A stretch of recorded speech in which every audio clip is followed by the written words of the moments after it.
కొద్ది రోజులుగా వేణుస్వామి వ్యవహారం సోషల్ మాధ్యమాల్లో రచ్చ నడుస్తుంది. నాగ చైతన్య, శోభిత విడిపోతారు అంటూ చేసిన కామెంట్స్పై సినీ ఇండస్ట్రీ అంతా తనపై గుర్రుగా ఉన్నది.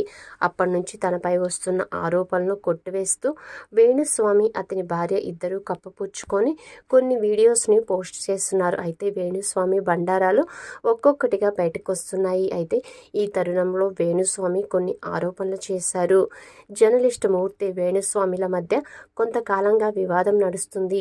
జాతకాల పేరుతో వేణుస్వామి మోసాలు చేశారంటూ తన డిబేట్లతో స్వామి వ్యవహారాలన్నీ ఒక్కొక్కటిగా జర్నలిస్ట్ మూర్తి బయటపెడుతున్నారు. అయితే జర్నలిస్ట్ మూర్తి 5 కోట్లు డిమాండ్ చేశారంటూ వేణుస్వామి దంపతులు ఆరోపించారు.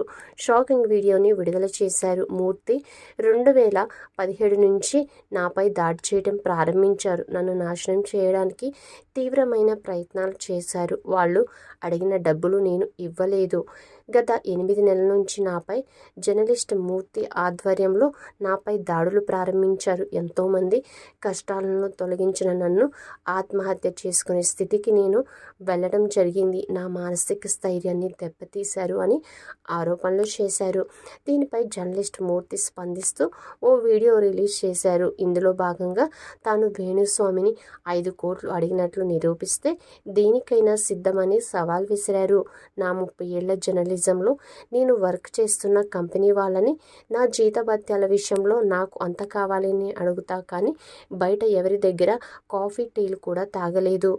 ఎవరి దగ్గర ఒక్క రూపాయి కూడా అడగలేదు. హై ప్రొఫైల్ కేసులలో డబ్బులకు లొంగని నేను నిన్ను అడుగుతానా అంటూ జర్నలిస్ట్ మూర్తి వేణుస్వామిపై ఫైర్ అయ్యారు. అంతేకాదు, ఈ వ్యవహారంపై మూర్తి పోలీసులకు ఫిర్యాదు చేశారు. వేణుస్వామి వీణపై తనపై తప్పుడు ఆరోపణలు చేస్తున్నారని జూబ్లీహిల్స్ పోలీస్ స్టేషన్లో కేసు పెట్టారు. చేయని నేరాలకు తనపై నిందలు మోపేందుకు ప్రయత్నిస్తున్నారని ఫిర్యాదులో పేర్కొన్నారు. వారు చేస్తున్న ఆరోపణలపై విచారణ జరపాల్సిన అవసరం ఉందని మూర్తి డిమాండ్ చేస్తున్నారు. పోలీసులు వేణుస్వామి దంపతుల ఆరోపణలను, మూర్తి పెట్టిన కేసు విచారణ చేస్తే వాస్తవాలు వెలుగులోకి వచ్చే ఛాన్స్ ఉంది. మూర్తిని దగ్గర నుంచి చూసిన వాళ్ళు ఆయన డబ్బులు డిమాండ్ చేసే వ్యక్తి కాదని అంటున్నారు. ఆయనపై ఇలాంటి ఆరోపణలు ఎప్పుడూ వినిపించలేదని కామెంట్స్ చేస్తున్నారు. ఇక పోలీస్ కేసులో వేణుస్వామి ఆట అప్పుడే మొదలవుతుందన్న కామెంట్స్ వినిపిస్తున్నాయి. మరోవైపు వేణుస్వామిపై వ్యతిరేకత పెరుగుతుంది. వివాదాలకు దూరంగా ఉంటే ఆయన కెరీర్కు మంచిదని మరికొందరు సూచనలు చేస్తున్నారు. మొత్తంగా రాబోయే రోజుల్లో ఈ కేసు విషయంలో వాస్తవాలు తెలిసే అవకాశాలు అయితే ఉన్నాయి.